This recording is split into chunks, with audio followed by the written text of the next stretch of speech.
Hello, this is Rajeev Nalavadi, and today we'll be talking about King of Horror, Stephen King. He was born September 1947 in Portland, Maine, one of the most prolific horror, supernatural fiction, suspense, crime, science fiction. He has written across genres, but most of his popular novels are horror novels, and the books have sold more than 350 million copies worldwide, and many adapted into iconic films. As we talk today, we'll come to know like essentially a lot of miniseries, television shows, movies, comic books, you name it. Stephen King, the king itself of horror, is across the genres, many genres, and we'll go through a lot of his novels and some of his movie adaptations as well.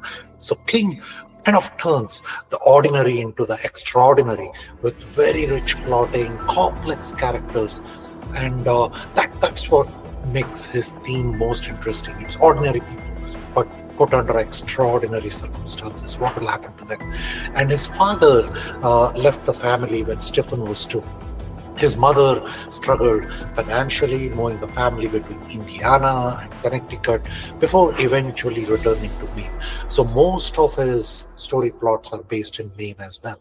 And King found solace in reading horror comics and writing. He began submitting stories for publication in his early adolescence years. King attended University of Maine, where he wrote for the student newspaper and met his future wife, Tabitha Spruce, now Tabitha King, right? So after graduating with a degree in English in 1970, initially he struggled to meet the ends meet while writing and selling short stories. But his breakthrough, it came in 1973 with the sale of the novel Carrie to Doubleday.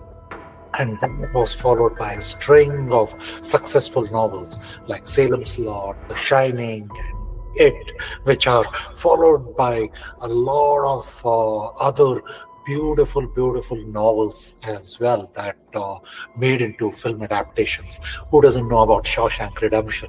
That's King. And then The Apt Pupil, that's also an amazing. These are not horror movies, right? So that's what I mean. Like when I say he has worked across multiple genres. So The Apt Pupil, Shawshank Redemption, Green Mile, these are all notable about the humanistic themes that are adapted into these films. The characters are richly descriptive, featuring protagonists, again, ordinary people thrown into extraordinary circumstances. How would they react? And his works often explore themes of good versus the evil, and most of them are small town experiences, and that's where the ordinary people come from, right? And in these small towns, they are facing extraordinary circumstances and how they would deal with it. So the first novel that we'll be going over is The Shining. And Shining, according to most of the readers, if you ask them which is the most scariest of the Stephen King novels, they would say Shining. But according to King, his favorite most fearsome novel is different, and I'll talk about that a little bit later. So Shining, according to most of the readers, is the most scariest and horror-filled novel, and so is the movie. Essentially, this was adapted into a movie starring Jack Nicholson by Stanley Kubrick, and I hired a man named Charles Grady as the winter caretaker. From what I've been told, it's the story of Jack Torrance and his wife and their young son Danny as they move into an isolated overlook hotel where Jack has been hired as the off-season caretaker. His job is sort of an act of charity from his friend Al Shockley, who is sort of a mere majority stakeholder in the overlook hotel. So Jack is getting this position because Al recommended him.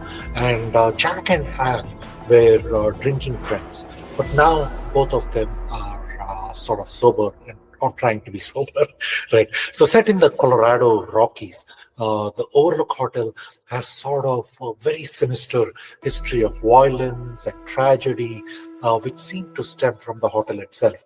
which appears to possess its own personality and a malevolent personality. So Jack is a struggling writer, and he's a recovering alcoholic as well, trying to go sober, and sees this job as a chance to reconnect with the family, and hopes to find space and the time, as apart from his work, to finish a play during the course of winter that he's going to be working there. So Jack's wife, Wendy, views this as an opportunity as well for Jack to regain his footing into his career and personal life, and begin and kind of come to a realization. Hopefully, she is thinking like he will be able to control his temper and alcoholism and make a turn for the good. And that's what she had seen crumbling in his life, and hope this will be this job and what he gets to do here will be sort of a turnaround. That's what Jack's wife Wendy is thinking. Meanwhile, their son Danny possesses the Shining, and the Shining is a psychic ability that allows him to see the hotel's horrific past and also sort of getting a glimpse into the future. So Danny's Sure I do. It'll be lots of fun. There's a tremendous sense of isolation. powers awaken the darkest spirits that involve suicide, murders at the hotel, and it becomes increasingly dangerous as the winter snow cuts them off from the outside world. And this is the Colorado Rockies, and Rockies can be pretty brutal in terms of weather and the snow setting in, and this kind of isolates the hotel. So the supernatural presence grows stronger and exploits the weaknesses of Jack that drives him towards the madness. And meanwhile, having this hotel's violent history also doesn't help. And also, there is another person at the hotel, Dick Halloran, and he's the cook at the Overlook Hotel. And Dick also has psychic abilities, and he kind of gauges Danny's capability, and he explains it as the strongest shine, and hence the name, The Shining, right? There's something bad here. I fear you will have to deal with this matter. And Danny sees visions and can read the people, future thoughts of what they're thinking if he tries a little bit. So the visions are scary, horrible images, and sometimes the premonitions of the future things to happen. A figure named Tony, this is how Danny describes, he has a figure named Tony, and it's a little boy living in his mouth, and he shows Danny the visions. That's how Danny is describing him. And later on, Danny, his middle name is Anthony, he learns that Tony is a version of himself from the future, trying to warn him of impending violence. And this is like kind of a foretelling of the future. So the tension within the family and the ominous influence of the hotel converge to sort of turn Jack into a homicidal maniac bent on murdering his wife and son. So he's after the wife and son, whom he sees as obstacles to his supposed greater purpose, and encouraged by all the malevolent forces within the hotel itself, which has Possible way. What did You did this to me, didn't you? has this dark history. Wendy and Danny, meanwhile, must find a way to survive and combat not just Jack, but who is rapidly descending into violent insanity, but also the spectral horrors that the hotel conjures. So the novel is a nice blend of suspense and gives you a sense of claustrophobia with sort of the vastness of the hotel that is juxtaposed against the intimacy of the family drama that has been set in. So there is a lot of themes that are explored, like themes of isolation, the disintegration of family, the dangers of alcoholism, and the powerful bonds that exist between Wendy and Danny, the mother mother and the son. All these are explored against the backdrop of relentless supernatural terror and a deep exploration of the family, how it can disintegrate due to the external pressure and sort of the internal demons that we harbor, and how do we as humans tend to manage our internal feelings. That's what matters, and this is what the theme of the novel itself is exploring. So this is one of the most scariest of Stephen King's, and go read The Shining or go watch the movie of Jack Nicholson. He's pretty scary as well. he's playing Jack, and then Jack is playing Jack. Right? So go watch the movie or read the novel. I would say do both. At least I enjoyed reading the novel as well as watching the movie. So certainly recommend this. I'm just gonna bash. Next one is another amazing horror novel that we'll be going over today, Pet Sematary. And notice how the spelling is, it's a symmetry, but it is called SCMATARY. And this one was very interesting how I saw that Michael Hall did an audiobook for Pet Sematary, and it came out about maybe 4 years ago, something like that, in 2019. And I was hooked in because I loved Michael Hall's Dexter character and the way he narrates and he speaks. So I listened to the audiobook, and also I read and also saw the movie. So multiple ways that I kind of imbibe myself with the horror of Pet Sematary. So Stephen King himself has cited Pet Sematary as the most fearsome among his novels. Personally, as Michael Hall says, there is a weird fear bone in everyone, and everybody's fear bone is different. So Stephen King, the writer himself, considers Pet Sematary to be the one he was scared the most to write, and he had put away the novel for a while after writing about it a little bit, and you'll see that in the author's note that Stephen King has written out there in the novel, and it's one of the scariest one according to Stephen King. But the readers, The Shining is the scariest. So this Pet Sematary, some of the events here in Pet Sematary are inspired by his own personal experiences while living in Maine.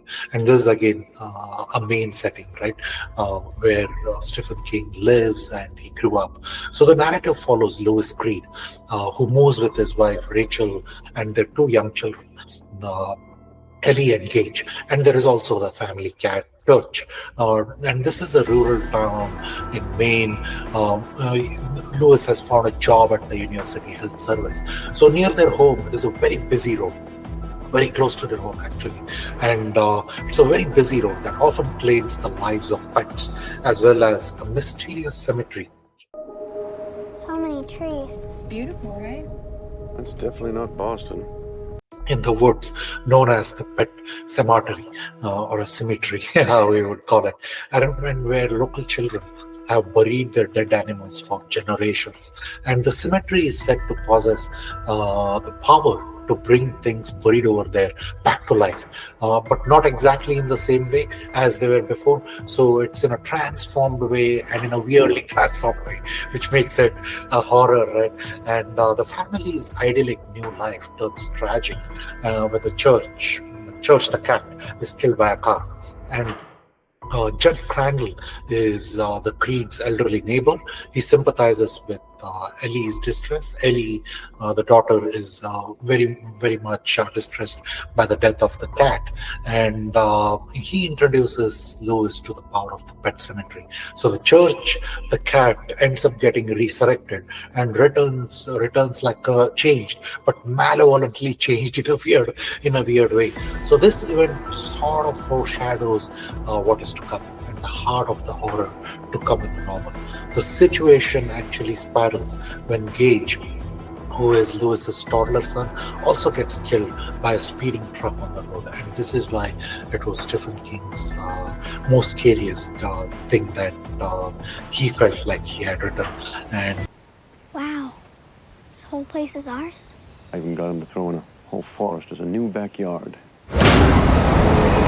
this goes back to sort of how Stephen King's family is, right? But now he has kids who have grown up and they are in much like an adult age. But he was writing this when they were still kids. So so Lewis is overcome by grief and desperation to undo this great loss. So Lewis ignores sort of the ominous warnings about the darker powers at play.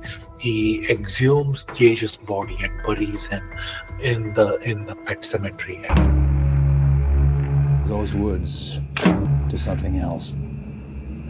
And that ends up leading to the sort of the horrific events that are about to come. So Lewis's decision to bury Gage in the pet cemetery brings about dreadful events, and essentially Gage returns from the dead, but he is completely transformed and embodying like a malevolent force which has been resurrected. And Gage's action result in violence and terror, and culminating in a harrowing confrontation that forces Lewis to face consequences of tampering with the natural order of life and death. Everybody has this natural order that we need to go with, but Lewis ends up experiencing, his family gets to experience that. So Pet Cemetery dives deeply into the themes of mourning and inability to accept loss, and examining the perilous nature or kind of the allure of attempting to alter the fate. So Stephen King effectively taps into the primal fears of any reader will have this primal fear of losing kind of a loved one, right? And by presenting this narrative that questions how far one might go to bring back a loved one, and to what cost are we able to accept them coming back, right? So the novel is a profound commentary on the limits of human power and the ultimate necessity of coming to terms with death, which should be considered like the end. And it's an engaging exploration of grief and the death and the lengths to which one might go to undo a tragedy. How would you try to undo it? And that's what Pet Cemetery is sort of exploring. So a novel has been adapted, as I mentioned earlier, into a movie, and the theme is so popular that there was a follow-up, second-time adaptation in a slightly modified manner, like Pet Cemetery Bloodlines. And both the movies' integral message that is resonating in there, something dead is better, right? And horror that brings chills down your spine anytime. And either reading the novel or watching the movie, what is it that we need to settle down on?